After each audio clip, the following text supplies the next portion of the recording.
안녕하세요. 저는 이혼 1년 차 2살 된 아들 하나 키우고 있는 30대 초반 여자입니다.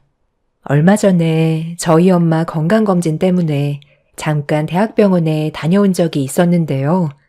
그때 별로 보고 싶진 않았지만 저를 버린 사람이 어떤 모습으로 지내고 있는지 두 눈으로 다시 한번 확인해 보려고 잠깐 병실문 앞에서 그 사람의 모습을 보게 되었습니다. 1년의 시간이 지났는데도 그때나 지금이나 달라진 건 아무것도 없더라고요. 여전히 사지마비로 천장만 바라본 채 눈만 멀뚱히 뜬 상태로 누워만 있었습니다. 그때 한순간의 선택이 저희 둘의 인생을 뒤바꿔 놓았습니다.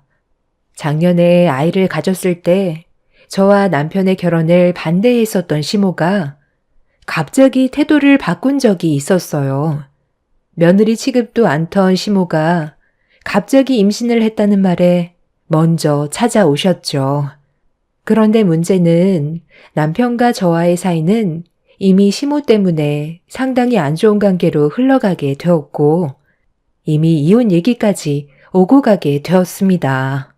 남편한테 정신적으로 문제가 있는 건지 매번 오락가락 했었어요.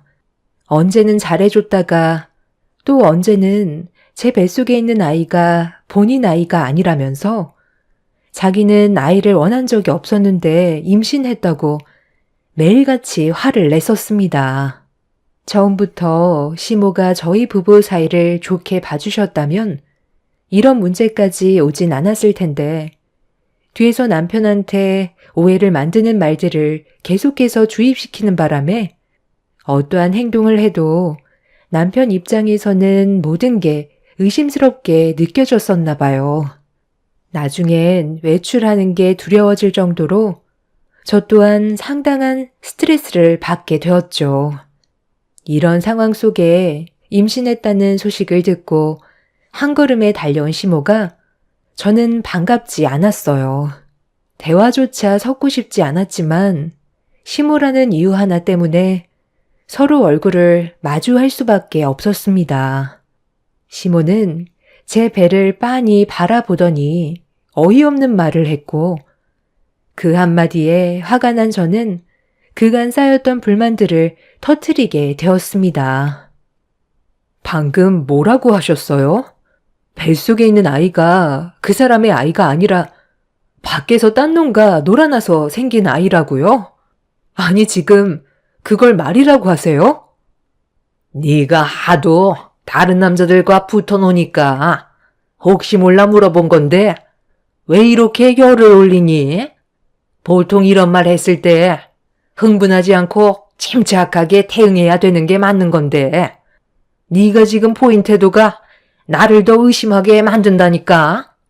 말로는 그 아이가 내 아들의 친자라곤 하지만 그건 나중에 확인을 해보면 알겠지. 네가 처음부터 나한테 의심사는 행동을 하지 않았다면 이런 일은 없었을 테지만 살아온 환경은 달라지지 않거든. 배운 게 도둑질이라고. 안 싸더니 예전에 술집에서 일을 하면서 너를 키웠을 때 옆에서 뭘 보고 배웠겠니? 나는 그런 것도 모르고 너랑 내 아들의 결혼을 허락했으니 내 속이 얼마나 뒤집어지겠어? 당장이라도 머리채 잡아 내쫓아 버리고 싶지만 뱃속에 있는 아이가 내 손자일 수도 있어서 잠깐 기다리고 있는 거니까 어느 정도 시간 지나면 유전자 검사부터 하도록 해라. 뭐라고요? 그러니까 뱃속에 있는 아이가 다른 남자의 자식일까봐 유전자 검사를 하겠다고요? 저희 엄마가 저 어렸을 적 아버지랑 이혼하고 저 먹여 살리기 위해 숙식 제공을 해준다는 말에 잠깐 들어가 일했던 과거의 일들 때문에 이러시는 거 정말 불쾌하네요. 그리고 저희 엄마 술집에 있었을 때 주방에서 음식 만들고 술집 마감할 때 청소하는 일만 했었다고요. 제가 전부 다 지켜봤었고 어머님이 생각하시는 그런 건 절대 없었어요. 잘 알지도 못하면서 왜 함부로 생각하고 판단하세요? 그거야. 나는 못 봤으니까 네 말을 100% 신용할 수는 없지. 중요한 건 술집에서 일을 했다는 거잖아. 뒷조사하면 과거 이력까지 다 알아낼 수 있는 게 요즘 세상이야.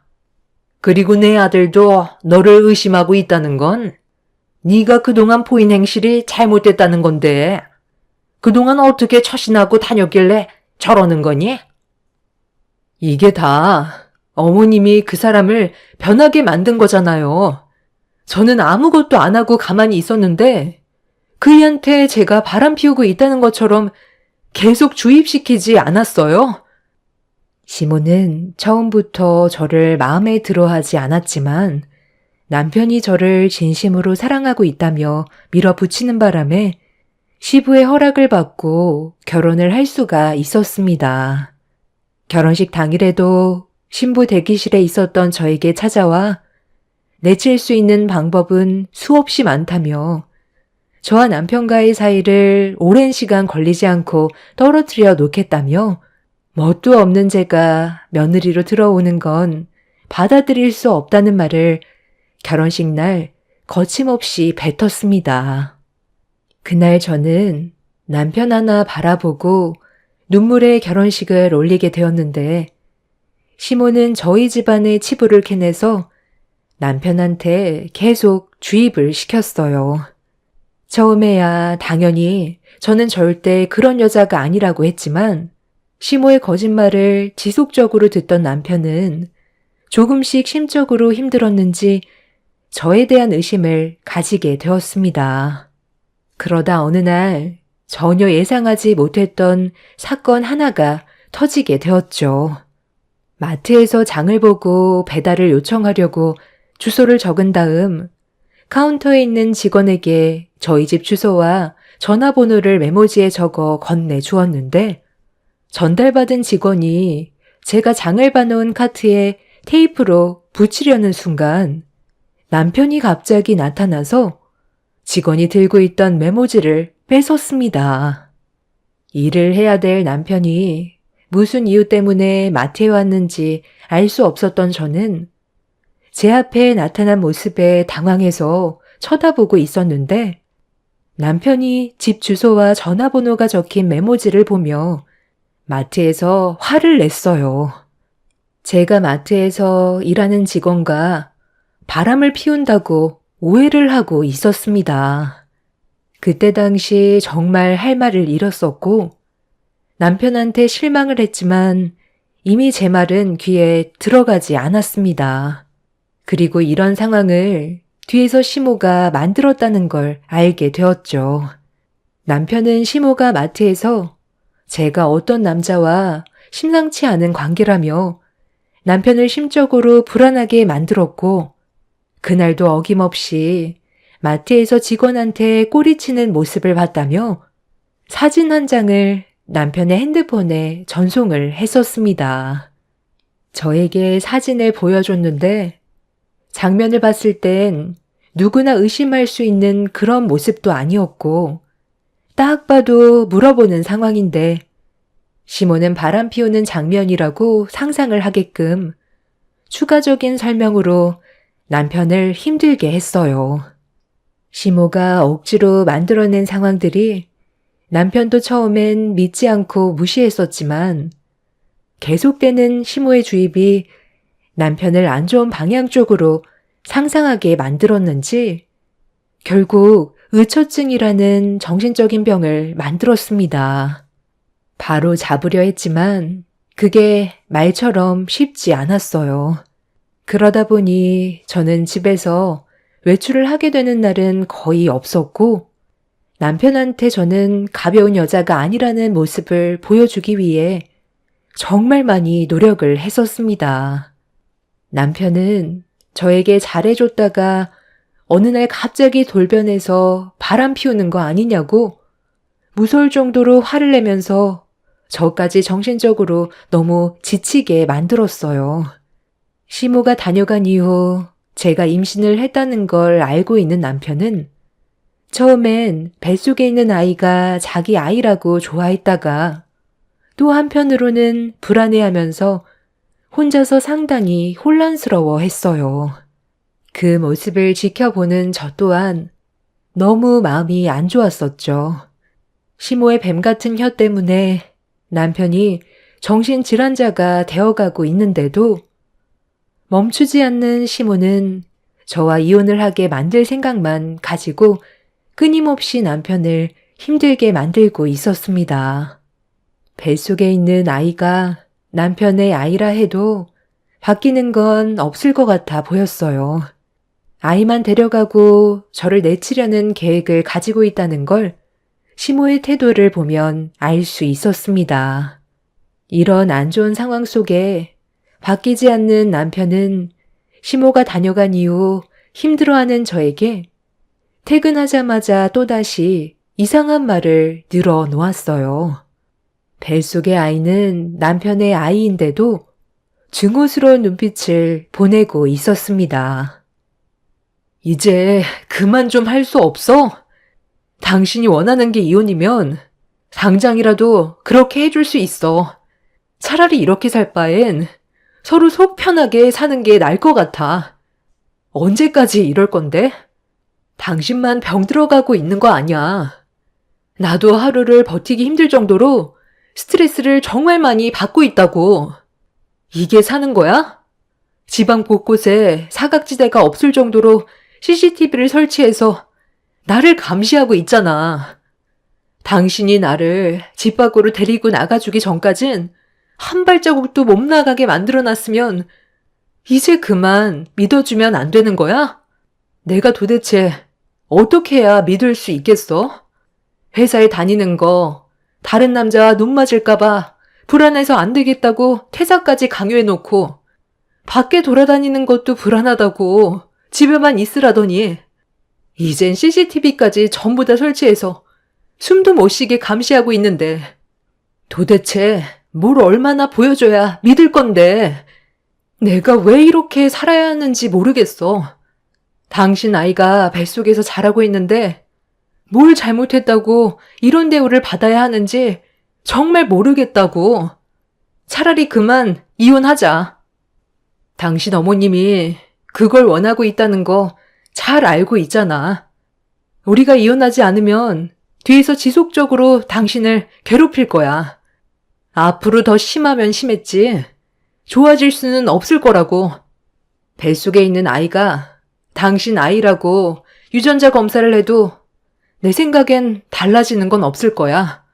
이미 당신은 정신적으로 병들어 버렸고 나 또한 너무 큰 상처들로 인해 우리가 좋은 관계가 될 수 있는 시기는 이미 놓친 것 같아. 그래서 처음에 멀리 이사 가자고 했었는데 당신이 가족들과 떨어지는 걸 원하지 않아서 우리가 지금 이렇게 된 거 아니야? 앞으로 어떻게 할 거야? 계속 이런 식으로 사는 걸 원하는 거야? 당신 요즘에 나한테 하는 행동들을 보면 조만간 손까지 올릴 것 같아 너무 불안해. 다시 한번 말하지만 부부관계는 서로에 대한 신뢰가 중요해. 믿음이 있어야 된다는 거야. 당신이 나를 믿지 못한다면 우리는 이제 그만 갈라서는 게 좋겠어. 평생을 함께할 동반자인 나를 믿지 못하는데 앞으로 우리가 어떻게 살아갈 수 있겠어? 이제 그만 당신도 결정해줘. 내가 왜 너랑 이혼을 해야 되는 건데? 그동안 너 때문에 고통을 받아온 시간이 얼마인데 그냥 너를 보내주고 끝내라는 말이 나와? 딴 남자랑 이미 살 곳까지 정해놨냐? 이렇게 급하게 정리하려는 거 보니까 다른 남자 생긴 게 확실한가 보네. 뱃속에 있는 그 남자의 아이한테 문제가 생길까봐 불안하냐?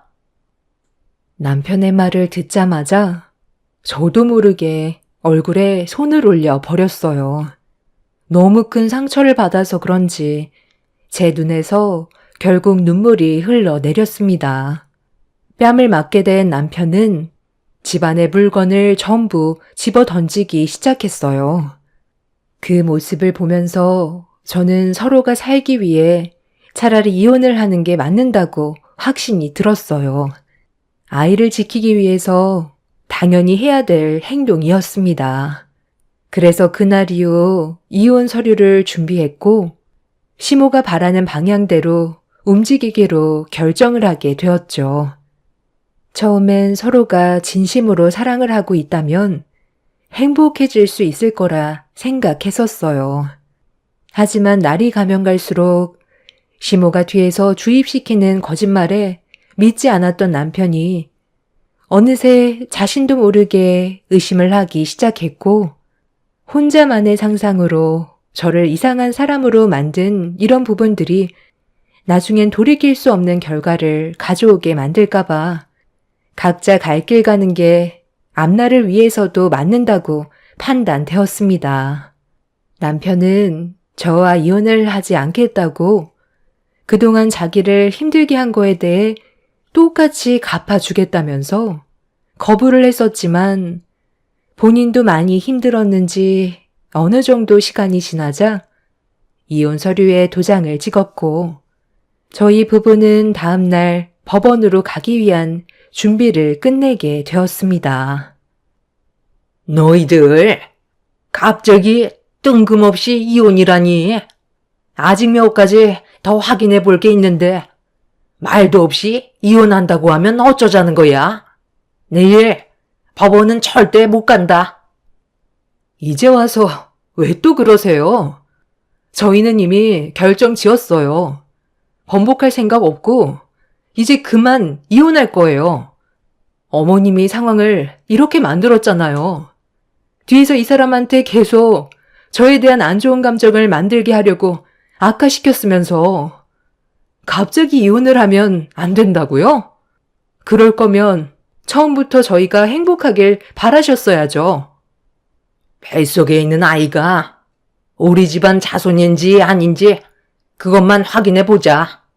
솔직히 안 봐도 내 손자인 거 알고는 있는데 혹시 모르니 확실하게 하는 게 좋잖니? 제가 왜 그렇게 해야 되는 건데요? 유전자 검사하는 거 태아한테 상당한 스트레스를 준다는 말을 들어서 저는 그런 거 안 할 생각이에요. 어머님은 그냥 다른 남자의 자식이라고 속 편하게 생각하세요.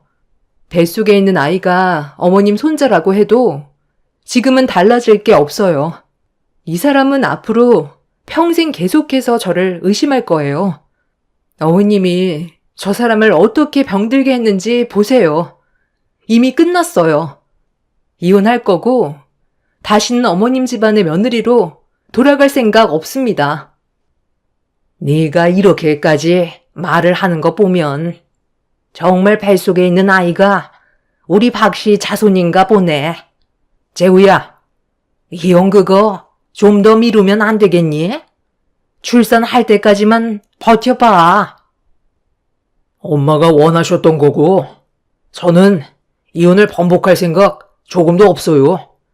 저 사람 뱃속의 아이가 내 자식이라 해도 저는 이미 감정이 남아있지 않기 때문에 좋은 결혼 생활을 유지할 수는 없을 것 같아요. 함께 있는 동안에는 계속 의심을 할 텐데 정말 마지막에 누군가 하나는 잘못돼야 멈추게 될지도 모른다고요. 그 전에 저는 멈추고 싶어요. 그러니 엄마도 더 이상 저희 관계에 관여하지 마세요. 시작은 엄마가 했어도 마무리는 제가 할게요. 엄마 덕분에 저희 결국 이혼하네요. 잠깐만. 왜 이렇게 성급하니? 서로가 다시 좋은 감정으로 만들어갈 수 있는 충분한 시간이 있는데 너무 극단적으로 생각하는 거 아니야? 너 엄마 말 안 들을 거니? 시모는 저희 부부가 이혼을 하겠다는 말에 상당히 불안해했어요. 원래의 계획은 둘이 갈라서게 만드는 게 목표였는데 제 뱃속에 아이가 생기게 되자 시모는 그래도 손자는 보고 싶었는지 이혼을 멈추길 바랐습니다. 본인이 원하던 걸 이루게 해주겠다는데 갑자기 반대를 하니 그 모습에 저는 더 화가 나더라고요. 시모는 저를 붙잡기 위해 이번엔 반대로 남편을 설득했지만 이미 서로가 받은 상처와 오해가 너무 컸었기 때문에 저희의 마음은 돌이킬 수 없었습니다. 결국 다음날 저희는 이혼을 결정했고 법원에 서류를 제출까지 하게 되었죠. 합의 이혼인 만큼 서로의 의견을 최대한 존중해서 좋게 마무리를 지었고 남편과 함께한 시간이 얼마 되지는 않았지만 그래도 함께한 공간에 남아있던 물건들을 정리하기 위해 집으로 들어갔는데 시모가 이미 들어와 있었습니다. 이미 다 끝났어요. 이 사람과 지금 이혼 서류 제출하고 오는 길이에요. 어머님이 원하시는 대로 이혼했으니 이제 제발 그만 좀 하세요. 집만 챙겨 나갈 거예요. 아, 왜 이렇게 성급해?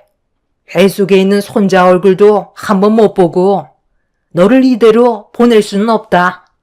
네가 내 마음에 들진 않았지만 그땐 뱃속에 아이가 없었을 때고 지금은 상황이 많이 다르잖니. 오늘 서류 제출했어도 뱃속의 아이 때문에 3개월 유예 기간이 있으니까 그때까지는 충분한 시간이 있잖아. 그러니까 한 번만 더 생각해 줬으면 좋겠구나. 재우 너는 끝까지 엄마 말 안 들을 거야? 저번에 솔직하게 전부 털어놨었잖아. 며느리로서 받아주기 싫어서 이혼하게 만들려고 엄마가 전부 다 거짓된 말로 꾸며낸 거라고 몇 번이나 얘기했는데 계속 이럴 거냐고. 이제 그만하고 서로 다시 좋은 관계로 지내거라.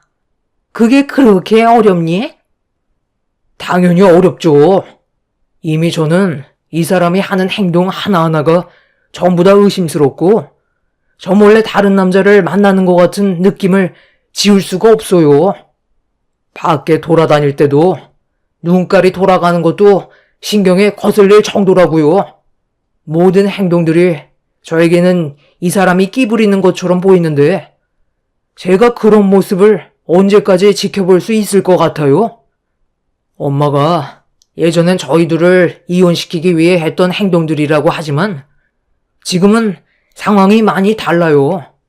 제가 저 사람이 의심스럽고 모든 행동들이 바람 피우는 것 같은 느낌을 지울 수가 없어 너무 괴로워요. 오죽했으면 집안 곳곳에 CCTV를 전부 설치해 놨겠어요? 엄마가 시작한 거 제가 마무리 짓겠다고요. 저도 이런 식으로 사는 거 너무 힘들어요. 그냥 혼자 있고 싶으니까 그만하세요. 뱃속에 있는 아이가 제 아이라 해도 저는 행복하지 않다고요. 아, 그래. 충분히 알아들었다. 그럼 우리 조금만 더 시간을 가져보도록 하자. 생각할 수 있는 시간 정도는 가질 수 있잖아. 이거 오늘 너한테 주려고 온 거다. 그동안 내가 너무 안 좋게만 생각한 것 같아 미안해서 하나 준비했으니 이거 받고 기분 풀어주면 안 되겠니?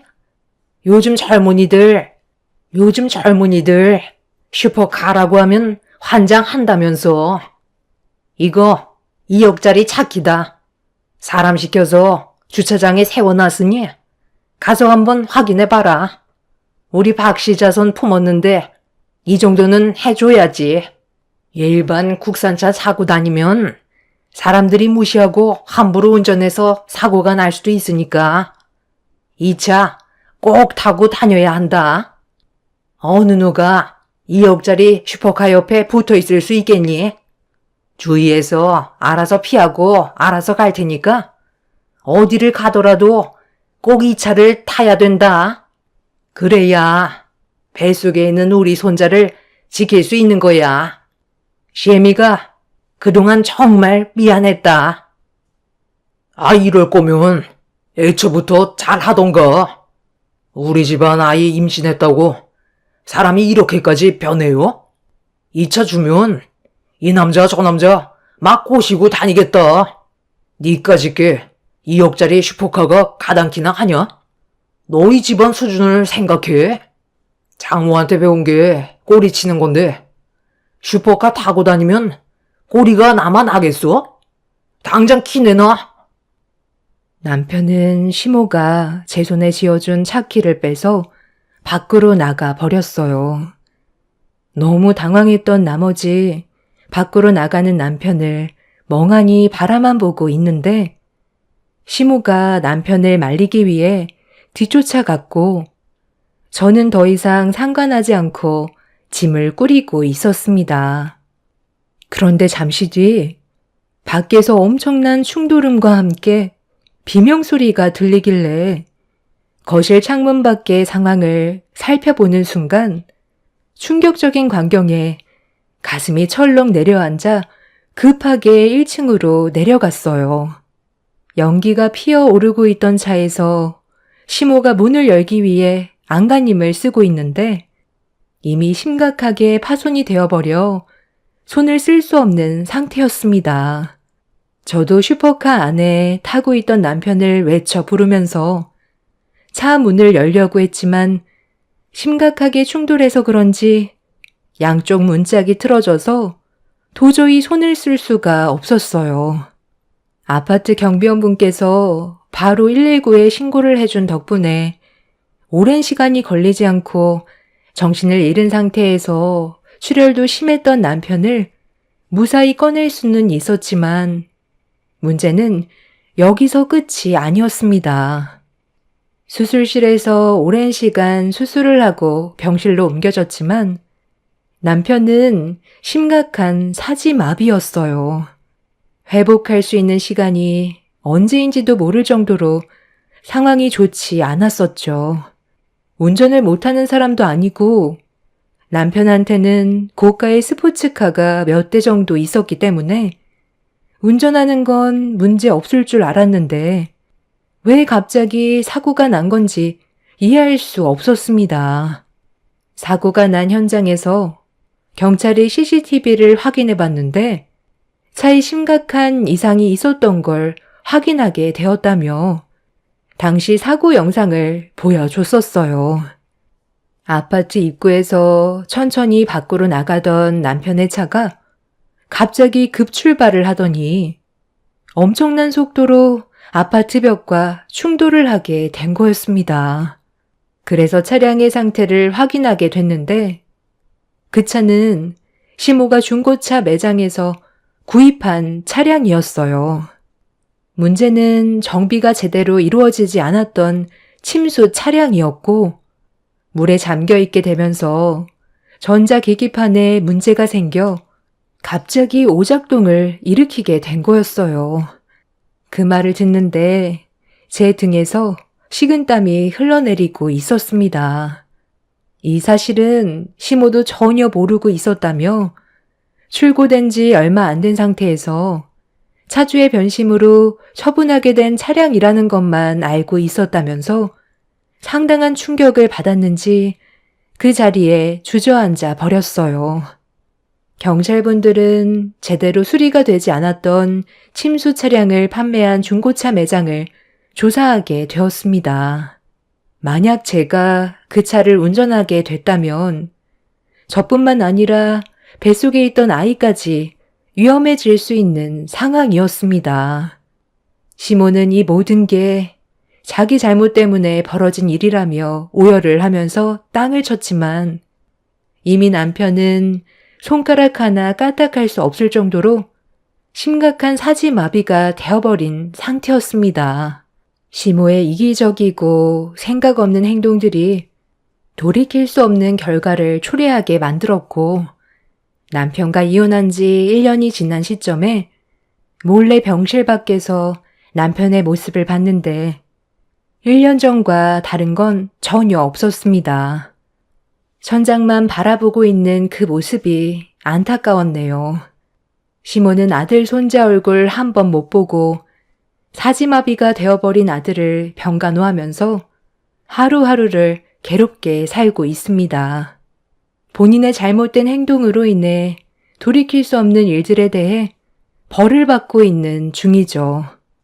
저희 엄마의 건강검진이 끝나서 사지마비가 된 전 남편의 모습을 뒤로한 채 집으로 돌아가려는데 병원 밖 벤치에 앉아있는 시모를 발견했어요. 눈물을 흘리면서 상당히 괴로워하는 모습을 볼 수 있었습니다. 자신이 저지른 과거의 잘못된 행동들에 대해 뉘우치고 있는 것 같아 보였습니다. 만약 다시 과거로 돌아가 저희 부부 사이를 시모가 축복해 줬다면 이런 일은 절대 일어나지 않았겠죠. 지금도 행복하게 잘 살았을 테고 시모는 태어난 아들 손자를 품에 안아볼 수 있었을 텐데 본인의 이기적인 행동들 때문에 돌이킬 수 없는 결과를 가져오게 되었다는 게 참 마음이 안 좋습니다. 의사 말로는 회복하기 힘들 것 같다고 기적을 바라보기에는 시기가 너무 늦었다는 말을 듣게 되었습니다. 그리고 환자인 본인이 회복하려는 의지가 없어 보인다며 고개를 흔들더라고요. 눈을 깜빡이는 걸로 의사소통이 가능한데 그것조차 하지 않으려 한다네요. 이런 가정을 만든 시모가 뼈를 깎는 고통으로 살았으면 좋겠어요. 저희 부부의 행복을 빼앗아 버렸으니 그 고충을 감당해야 된다고 생각합니다. 저는 앞으로 이 세상에 태어난 제 아들과 열심히 살아가려고요. 제 기막힌 사연 들어주신 분들의 가정에는 불행이 아닌 평화와 행복이 가득하시길 바랍니다. 감사합니다. 안녕하세요. 저는 36살 결혼 4년 차에 접어든 여자입니다. 아직도 그날의 기억이 제 머릿속에 떠나지 않습니다. 남편은 이제 그만 잊으라고 하지만 그게 말이 쉽나요? 충격적인 상황을 겪게 되었을 때 벌써 각인이 되어버렸기 때문에 어떠한 위로도 제 마음을 치료해 줄 수는 없는 것 같습니다. 워낙 정신적으로 크게 상처를 받아서 어느 정도 진정이 필요해 현재 다른 곳으로 이사를 온 상태예요. 원래 살던 곳에서 계속 머무른다는 건 저에게 너무나 큰 고통이기 때문이죠. 결혼 후 남편이 살던 동네로 저희 부모님이 이사를 했었어요. 아버지 사업차 움직이게 되었고 부모님이 가지고 있는 재산을 고려해 제일 적당한 것 같아 그곳으로 결정을 하게 되었던 거죠. 그리고 한 동네에서 살면서 좋은 점도 있었어요. 일단 저희가 움직이는데 너무 편했습니다. 명절날은 두말할 것도 없었죠. 저희 가족은 친척분들과 등을 돌린 상태예요. 서로 성격이 안 맞는 것도 있고 제일 큰 문제는 술만 먹으면 서로 못 잡아먹어서 안달이죠. 그놈의 술이 문제예요. 정말 오래간만에 모여도 기분 좋아 한 잔씩 들어가면 그동안 가지고 있었던 불만들을 털어놓았어요. 그리고 언성이 높아지기 시작하더니 결국 몸싸움까지 벌어지게 되었죠. 매일 얼굴 보는 사이도 아니고 명절날 그것도 한자리에 모이는 적이 거의 없어서 어쩌다 서로 마음 맞아 모이면 좋게 마무리하면 되지 뭐가 그렇게 불만들이 많으신 건지 결국 못 볼 걸 보고 나서야 등 돌리고 얼굴 안 보게 되었습니다. 그런데 이런 문제에 있어 아버지가 제일 심각했어요. 남이 잘 되는 꼴은 못 봐요. 원래 저희 집안이 제일 잘 살았었는데 10년 전부터 사업이 많이 어려워졌어요. 그러다 보니 직원 수도 많이 줄게 되었고 결국 사업장 운영이 어려워 점점 작은 곳으로 옮기게 되었죠. 먹고 사는데 문제는 없지만 더 높은 곳으로 올라가지 못하니 아버지는 그런 부분들이 상당한 스트레스로 다가온 것 같습니다. 기회는 언젠가 다시 오기 마련이라고 좋은 쪽으로 대화를 이어나가도 아버지는 항상 불만이 가득하셨어요. 하지만 반대로 친척분들은 점점 더 사업이 잘 되었고 저희와는 비교도 안 될 정도로 상당히 커졌습니다. 한 가족이면 잘 되는 모습을 봤을 때 축하해주고 좋은 방향으로 나아갈 수 있게 조언 같은 것도 해주면 좋으련만 아버지는 그렇게 하지 못했어요. 이것 말고도 여러 가지 요인이 있긴 하지만 제일 문제가 이런 부분들이었죠.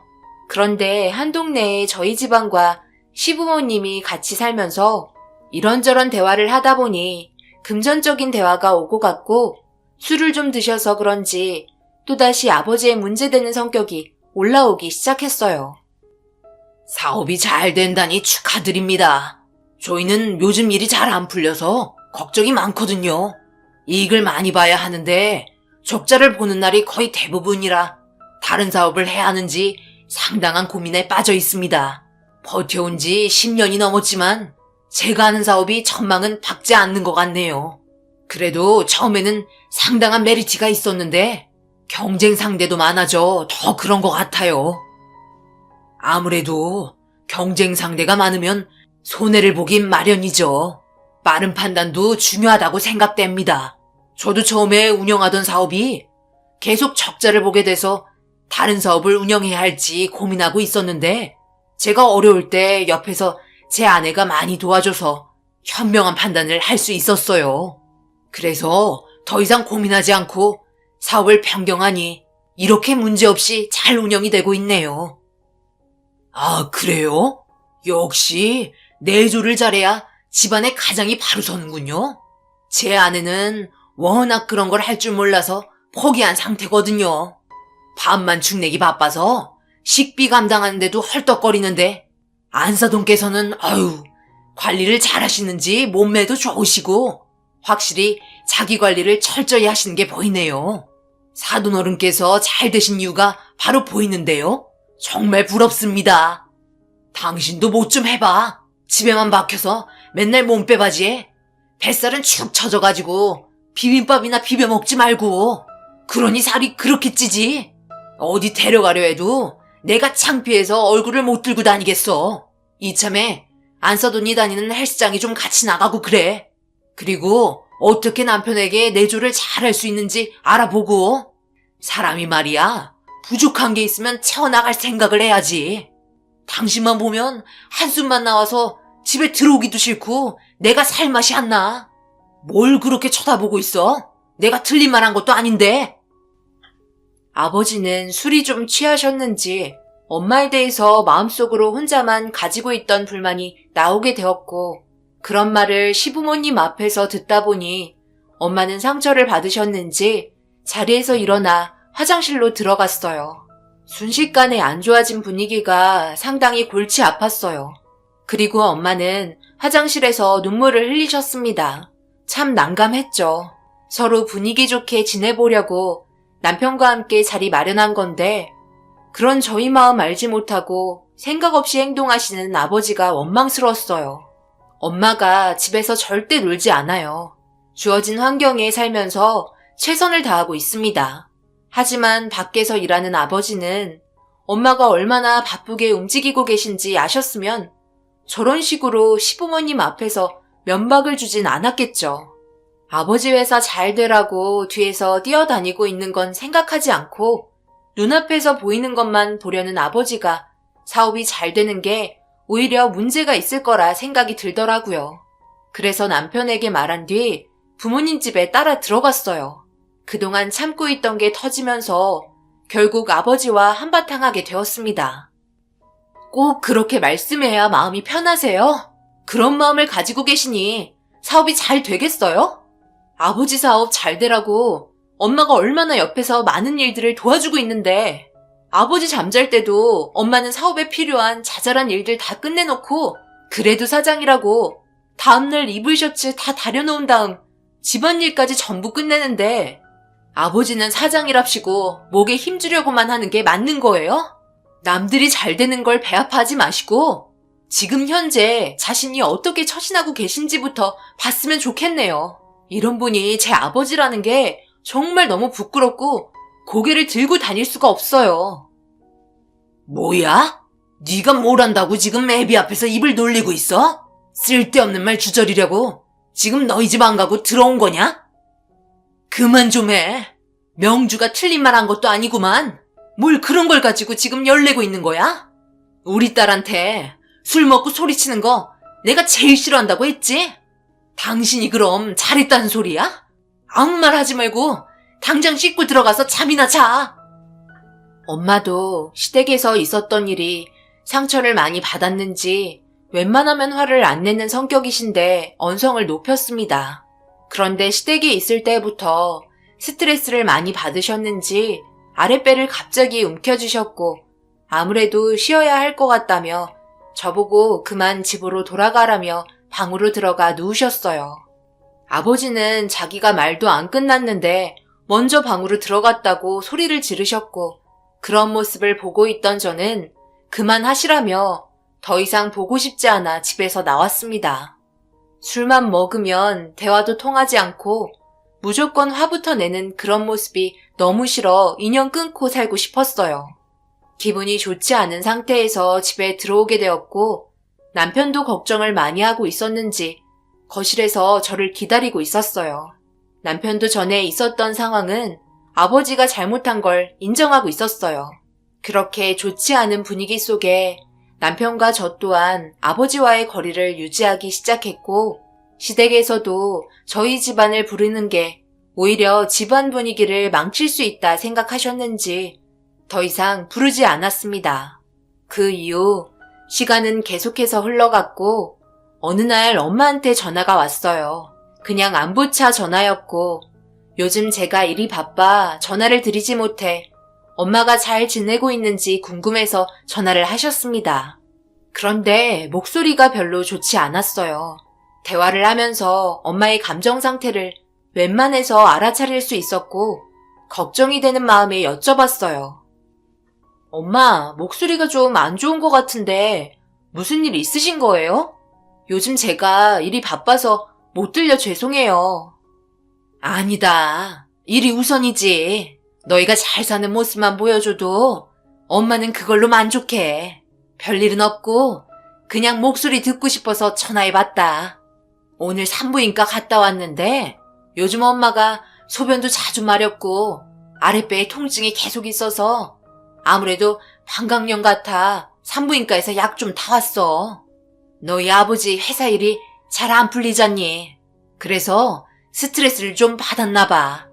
약 먹고 좀 쉬면 괜찮아질 거야. 너도 요즘 일 때문에 스트레스 많이 받고 있지? 항상 몸 조심하고 조금이라도 이상이 있으면 참지 말고 병원 가도록 해. 엄마도 참다 병원 가서 약 타오긴 했지만 방광염이 쉽게 가라앉지가 않네. 엄마는 아버지의 일도 있지만 회사 일에도 신경을 써야 해서 상당한 스트레스를 받고 계신 것 같았어요. 저도 주말에는 좀 쉬고 싶어서 남편과 시간을 보내는 편인데 아버지 얼굴은 보고 싶지 않았지만 엄마와 밖에서 개인적으로 만나는 것보다 그냥 잠깐 집에서 얼굴 보고 돌아가는 게 엄마도 부담이 덜 될 것 같아 주말에 잠시 들리게 되었고 몇 달 만에 집에 들어가게 된 건데 엄마의 얼굴 안색이 별로 좋지 않았어요. 그래서 몸은 괜찮으신지 몇 번을 물어보게 되었고 엄마의 이런 몸 상태를 아버지는 알고 있긴 한 건지 현관에는 술병이 가득했고 집안의 가장이라는 사람이 정신을 못 차리는 것 같아 너무 화가 나더라고요. 하지만 엄마는 제 표정을 보고 바로 눈치를 채셨는지 그냥 놔두라며 사업하는데 요 근래 적자를 더 크게 봐서 아무래도 사업을 정리해야 할 것 같아 그런 거라고 씁쓸한 표정을 보이셨어요. 안 좋은 건 대충 알고 있었지만 사업을 정리해야 할 정도로 심각해져 있는지는 몰랐습니다. 워낙 회사 일이 어떻게 돌아가고 있는지 잘 알려주지 않기 때문에 부모님의 모든 생활을 알기가 힘들었어요. 가까이 살면 더 많은 것들을 챙겨주지 못한다더니 그 말이 맞는 것 같았습니다. 그렇게 잠깐이지만 엄마의 얼굴을 보고 간단하게 식사를 한 뒤 밀려있는 살림 도와드리고 집으로 돌아왔어요. 그렇게 시간이 흘러 결국 아버지는 사업을 정리하게 되면서 다른 일을 또다시 계획하고 계셨어요. 그러면서 아버지는 시아버님과 자주 연락을 하는 것 같았고 아무래도 아버님이 운영하시는 사업에 대한 정보를 얻고 싶어 하는 것 같았습니다. 그러던 도중 아버지가 저희에게 한 가지 제안을 하였고 그 제안을 솔직히 받아들이기가 싫었어요. 시부모님과 저희 부모님 부부 동반으로 여행을 하고 싶다는 말을 꺼내셨고 저는 섣부르게 대답을 할 수가 없어 시부모님 생각도 여쭤봐야 하고 그런 건 나중에 해도 늦지 않는다며 회피하려 했지만 아버지는 시아버님께 개인적으로 전화를 걸어 자신이 하고 싶은 대로 계획을 진행하기 시작했어요. 결국 부부 동반으로 시부모님과 저희 부모님이 여행을 떠나셨고 걱정이 되었지만 시간을 조절할 수 없었던 저희는 잘 다녀오시길 바라는 마음뿐이었습니다. 양가 집안끼리 여행 간다는 자체가 어려운 자리이고 아버지께서 술을 먹으면 또다시 무슨 일이 벌어질지 몰라 걱정을 하고 있었어요. 그런데 출발하시고 한참 뒤 어머님께 전화가 왔어요. 술은 입에 대지 않기로 결정을 봤다며 너무 걱정하지 말라는 안도의 전화였고 부탁 좀 드린다며 어머님과 그래도 분위기 좋게 통화를 끝낸 뒤 엄마한테도 전화를 했어요. 기분이 안 좋아 보이진 않았지만 목소리에 힘이 없었고 아무래도 방광염이 쉽게 낫지 않는 것 같았습니다. 저녁 늦게까지 전화가 없는 걸로 봐선 아직 별 문제 없이 잘 지내고 계신 것 같았어요. 그렇게 깊은 잠에 빠져 있는데 늦은 새벽 어머님한테 전화가 왔고 잠결에 전화를 받았는데 어머님의 목소리에 문제가 생겼다는 걸 알 수 있었어요. 다급했고 저에게 설명한 상황은 충격이었습니다. 예, 며느라, 지금 문제가 하나 생겼다. 일을 어쩌니? 안 사더니 어디 가셨는지 보이질 않아. 아무리 불러도 대답도 없고 전화기는 꺼져 있어서 지금 너무 걱정스럽네. 사돈 어른도 지금 당황하셨는지 안절부절 못하고 계셔. 경찰에는 신고했다. 아무래도 다음날 가긴 어려울 것 같아 미리 전화했으니 일단 침착하게 기다리고 있어 봐라. 만약 무슨 일이 생기지 않았으면 좋겠지만 사고라도 나셨으면 그때는 마음의 준비를 해야 하니까 침착하게 정신 붙잡고 있어야 한다. 그럼 상황 봐서 다시 전화할게. 어머님의 갑작스러운 전화에 남편과 저는 너무 당황스러웠고 그냥 그 자리에서 어머님의 소식만 기다릴 수 없을 것 같아 옷을 입고 나갈 준비를 하고 있는데 남편은 아직 확실한 게 아니기 때문에 기다려보는 게 좋을 것 같다고 저를 진정시켜줬어요. 만약 거의 다 도착했을 때 엄마를 만났다는 말을 듣게 된다면 그에 따른 스트레스도 상당할 것 같아 옷만 입고 침착하게 어머님에게 전화가 다시 울리길 기다리고 있었고 아침이 돼도 연락이 없어 제가 전화를 해봤지만 어머님은 받지 않으셨어요. 남편도 아버님께 전화를 걸었고 저도 아버지께 전화를 해봤지만 받지 않는 걸 보면 상당히 큰 문제가 발생이 된 걸 알 수 있었죠. 더 이상 기다릴 수 없어서 남편과 저는 회사에 사정을 얘기한 뒤 시부모님이 계신 곳으로 향했고 가는 도중에도 지속적으로 전화를 걸어봤지만 연결이 되지 않았습니다. 그 시간이 점점 길어지기 시작하자 제 마음은 끝도 없이 불안했고 도착을 하는 순간 심각한 상황이라는 걸 더욱더 확실하게 인지할 수 있었어요. 경찰차가 왔다 갔다 하고 있었고 형사분들이 일반 사람들을 상대로 조사를 하고 있었어요. 그리고 어머님의 오열하는 소리가 들려 그곳으로 급하게 걸음을 옮기니 구급차에 급하게 실려가는 엄마의 모습을 발견할 수 있었습니다. 너무나 큰 충격에 엄마에게 달려가 정신 차려보라고 소리치기 시작했고 저와 남편을 본 어머님은 절벽에서 떨어진 걸 지나가던 사람이 발견했다며 머리를 크게 다친 것 같다는 충격적인 소식을 접하게 되었어요. 상황이 너무 급박했기 때문에 빠르게 응급실로 향했고 그런 상황을 멍하니 바라보고 있던 아버지를 발견할 수 있었습니다. 저는 아버지에게 다가가 소리를 지르기 시작했어요. 지금 이게 어떻게 된 거예요? 분명 아버지 잘못이죠? 술 먹고 또 행패 부리신 거예요? 왜 엄마가 절벽에서 떨어졌냐고요? 나는 몰라. 나는 아무것도 모른다고. 내가 그런 거 아니야. 저리 비켜. 기분 더러워서 집으로 돌아가야겠다. 뭐라고요? 집으로 돌아가신다고요? 지금 엄마가 응급실에 실려갔는데 빨리 출발하지 않고 집으로 가겠다고요? 어떻게 사람이 이렇게 뻔뻔할 수가 있어요? 아버지가 여행 가자고 부추기는 바람에 이런 상황이 벌어졌는데 책임 회피하고 집으로 가겠다고요? 사람의 탈을 쓰고 그런 식으로 행동하는 건 아니죠. 당장 병원으로 가세요. 하지만 아버지는 제 말이 귀에 들어가지 않았습니다. 엄청난 충격을 받았는지 머리를 쥐어 뜯고 계셨어요. 아버님이 저에게 천천히 걸어오시더니 일단 상황이 안 좋은 만큼 서둘러 병원으로 가야 할 것 같다며 남편에게 운전을 해달라고 부탁을 했고 병원에 도착해 엄마의 수술이 잘 끝나길 바라며 안절부절 못하고 있는데 아버지가 천천히 걸어오셨어요. 그리고 수술실 앞에 무릎을 꿇더니 자기가 전부 미안하다며 오열을 하기 시작했습니다. 아무래도 아버지와 엄마와의 사이에 무슨 일이 벌어진 게 분명했어요. 그래서 어머님께 전날에 술을 먹은 적 있냐고 여쭤봤고 시부모님과 술을 함께 드신 적은 없다며 상황을 설명해 주셨습니다. 그렇게 한참 동안 엄마가 수술실에서 무사히 나오기만을 기다리고 있었고 대수술이 끝이 난 뒤 의사가 걸어 나와서 최선을 다했지만 마음의 준비를 해야 할 것 같다는 충격적인 진단을 듣게 되었어요. 엄마는 머리를 다친 것 외에 또 다른 문제가 있었어요. 정밀검사 결과 엄마는 난소암이 발견되었고 상당한 진행이 되어 있었다며 아무래도 수술이 끝나 정신을 차린다 한들 앞으로 살 날이 얼마 남지 않을 거라는 말에 그 자리에서 실신을 하고 말았습니다. 한참 뒤 정신을 차리고 눈을 뜬 제 앞에 어머님이 저를 보살펴주고 계셨는데 어머님이 정신을 차린 저를 보며 아무 말 없이 제 손을 잡고 계셨어요. 제 앞에 어머님만 앉아 계시길래 전부 어디 가셨냐고 여쭤보았고 모두 다 경찰서에 있다며 어두운 얼굴빛을 보이셨습니다. 이 사건이 시작이 된 건 아버지의 문제가 된 행동이었고 경찰서에서 증거가 나온 것 같다며 아버지가 조사를 받으려 경찰서에 들어가 같이 따라간 거였어요.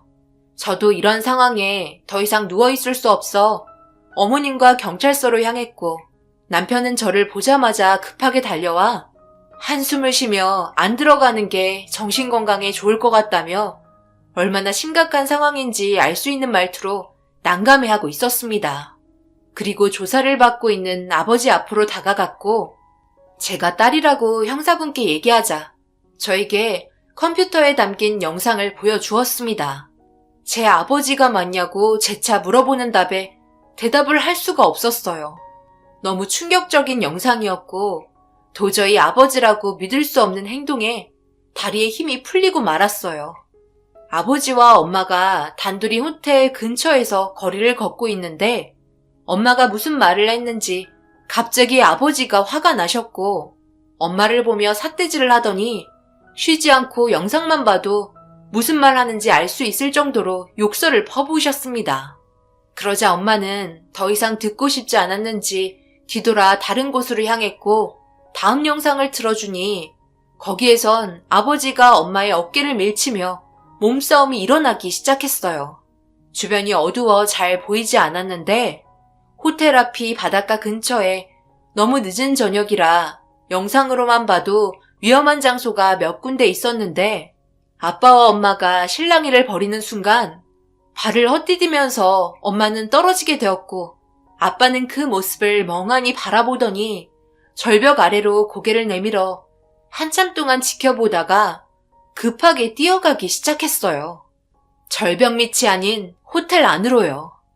그 모습을 보고 있는데 너무 놀랐고 어떻게 그런 판단을 할 수 있는지 순간 화가 나 자리에 앉아있는 아버지에게 발길질을 하고 말았습니다.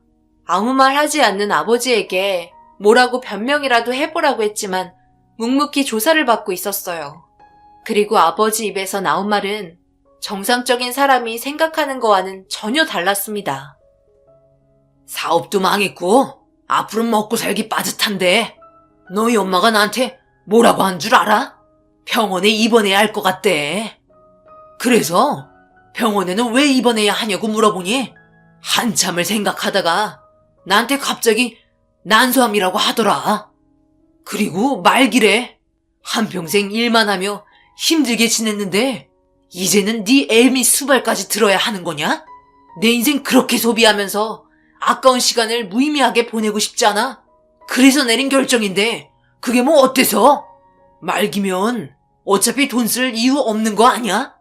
그래서 다투게 된 거고, 네 엄마는 실수로 절벽에서 떨어진 거야. 결정적으로 내가 밀지 않았잖아?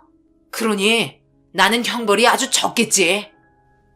아버지의 말에 듣고 있던 형사는 어이가 없었는지 인간이냐고 소리를 지르셨어요. 아버지의 모습을 보고 있는데 제가 딸이라는 게 너무 부끄럽더라고요. 더 이상은 아버지라고 부르고 싶지도 않았습니다. 제발 악연을 끝내고 싶었어요. 그래서 형사분께 제발 이 상황에서 두 번 다시 만나고 싶지 않다고 최고의 형벌을 내려달라고 애원했어요. 아버지가 쓰레기라는 걸 뒤로 한 채 다시 병원으로 돌아와 엄마를 돌봐주고 있는데 갑자기 엄마가 눈을 뜨게 되었고 저를 보자마자 눈물을 보이고 계셨어요. 아무것도 할 수 없었고 오로지 눈으로만 대화를 할 수 있었습니다. 아무래도 시간이 필요한 것 같았어요. 의사는 정신이 돌아온 엄마를 보며 진찰을 하기 시작했고 며칠 뒤면 대화는 가능할 것 같다며 엄마가 빨리 기력을 회복해서 다음 치료를 받아야 한다며 걱정을 해주셨어요. 난소암이 발병이 된 걸 안 순간은 말기이기 때문에 하루하루가 다급했어요. 엄마가 없는 세상을 상상해 본 적 없었고 제발 모든 치료가 무사히 끝이 나길 바랬습니다. 그렇게 시간이 지나면서 엄마의 상태가 조금씩 좋아졌고 다행히 머리에 있는 더 큰 문제는 없어 어느 정도 체력을 회복하면 난소에 있는 종양 제거 수술을 진행하기로 결정을 했습니다. 그리고 다른 곳으로 전이가 되었을 수도 있기 때문에 골반 MRI 검사를 진행했어요. 벌써 다른 곳에 전이가 많이 퍼진 상태였어요. 그래서 빠른 시일 내에 수술 날짜를 잡으려 하는데 갑자기 복통을 호소하시기 시작했고 아랫배를 움켜쥐며 상당히 고통스러워 하셨습니다. 급하게 수술을 받게 되었지만 몸 상태가 너무나 심각했기 때문에 오늘 세상을 떠나셔도 이상하지 않을 정도였어요. 이런 현실이 너무 힘이 들어 주저앉게 된 저를 어머님이 부축해 주셨고 좋은 결과가 올 거라며 저를 안아주셨습니다. 그리고 한참 뒤 수술실에서 걸어 나온 의사는 급한 불은 껐지만 상황을 계속 지켜봐야 할 것 같다며 큰 기대는 하지 않는 게 좋을 거라고 제가 원하는 답을 주지 않으셨어요. 수술 결과가 좋다는 말을 듣고 싶었지만 그렇진 못했었죠. 병실에 누워 계신 엄마를 보다가 아무래도 필요한 물건들을 집에서 가지고 와야 할 것 같아 잠시 부모님 집에 들렸어요. 필요한 속옷과 여분의 옷을 챙기고 있는 도중 엄마의 옷 서랍장 안에 검은색 상자가 하나 놓여 있더라고요. 한 번도 본 적이 없는 물건이라 뭔지 싶어 상자를 열었는데 그 안에 들어있던 건 서류 한 장과 여러 가지 사진들이 들어있었고 전부 다 확인한 순간 경악을 하고 말았습니다. 엄마는 그동안 아버지와의 이혼을 생각하고 계셨는지 이혼 서류가 들어있었고 그 안에는 녹음기와 함께 몇 가지 영상의 증거물들이 있었어요. 엄마가 얼마나 정신적으로 고통을 받으셨으면 이렇게까지 행동을 했을지 너무 마음이 아팠습니다. 그리고 녹음기에 들려온 내용과 몇 개의 영상은 정말 충격이었어요. 술만 먹고 들어오면 난리치는 아버지의 행동들이 전부 담겨 있었습니다. 그런 아버지를 감당하기에는 너무 힘들었던 거죠. 그리고 엄마가 그동안의 스트레스로 인해 난소암에 걸리셨을 확률이 높을 것 같다는 느낌이 들었어요. 이렇게는 도저히 안 될 것 같아 경찰서로 향했고 모든 증거물을 전부 제출했습니다. 아버지도 그동안 엄마가 자신이 저지른 나쁜 행동들에 대해서 녹음하고 영상까지 저장했다는 걸 알게 되자 엄청 놀라셨는지 상자 안을 멍하니 바라보고 있었고 이혼 서류까지 들어있는 걸 보고 그제서야 자신의 잘못을 뉘우치기 시작했어요. 하지만 이미 늦었었죠. 엄마는 사경을 헤매고 계셨고 언제 깨어날지도 모르는 상황이었어요. 아버지의 이런 행동들 더 이상 보고 싶지 않아 법적인 처벌을 강하게 내려달라고 하곤 병원으로 향했어요. 경찰서와 병원을 왔다 갔다 하는 제 자신이 너무 싫었고 병원 비상계단에서 하염없이 눈물을 흘리며 그동안 힘들었을 엄마가 다시 예전처럼 돌아오길 간절히 기도했습니다. 그렇게 시간이 지나고 엄마는 정신을 차리셨지만 몇 번의 수술을 더 받아야 했어요. 그리고 항암 치료까지 병행을 하니 버티기가 상당히 힘드셨는지 계속해서 눈을 감으셨습니다. 하지만 저를 놓고 먼저 떠나기 싫다며 정신 차리려고 애쓰고 계셨어요. 그런 와중에 아빠는 결국 엄마에게 저지른 행동이 우발적이 아닌 고의적이었다는 걸 알게 되었고 징역을 면하지 못했습니다. 아무리 그래도 한평생을 아버지 뒤에서 열심을 보인 엄마를 막대했다는 게 저는 용서할 수 없었어요. 인연을 끊기로 결심했습니다. 상자에 차곡차곡 쌓아두고 보관해둔 증거물은 아버지가 사업이 힘들어질 때부터 모아둔 자료였고 그 기간이 무려 9년 정도나 되었어요. 그동안 엄마는 정말 많은 고민을 하고 있었던 것 같아요. 아버지와 엄마는 현재 이혼 처리를 한 상태입니다. 아버지가 그토록 원하던 걸 해줬어요. 현재 엄마는 병원에서 아직까지 치료를 받고 계시고 몸 상태는 예전보다 좋아지셨어요. 확실히 스트레스가 질병의 원인이었던 것 같습니다. 더 이상의 전이가 되지 않은 상태라 엄마가 조금만 더 힘내면 좋은 날이 올 수 있을 것 같다는 희망적인 말을 해주셨어요. 현재 시부모님과 남편이 엄마를 지극정성으로 돌봐주고 계십니다.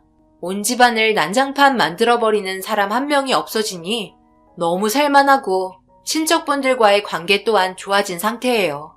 과거가 어찌되었든 지금 현재 앞으로 어떻게 살아가야 하는지가 중요한 것 같아요. 저희 엄마가 여러분들의 응원 속에서 조금이나마 힘을 내셨으면 좋겠습니다. 항암 치료가 생각보다 체력적인 요소가 많더라고요. 하루빨리 완쾌되셔서 앞으로 좋은 추억 많이 만들었으면 좋겠어요. 제 사연 들어주신 분들도 몸 관리 잘하세요. 어느 순간 오는 질병을 빨리 막지 않는다면 주변에 있는 사람들의 인생 또한 불행해진다는 걸 알 수 있었습니다. 주기적인 건강검진 놓치지 마시고 꼭 받으시기 바랍니다. 감사합니다.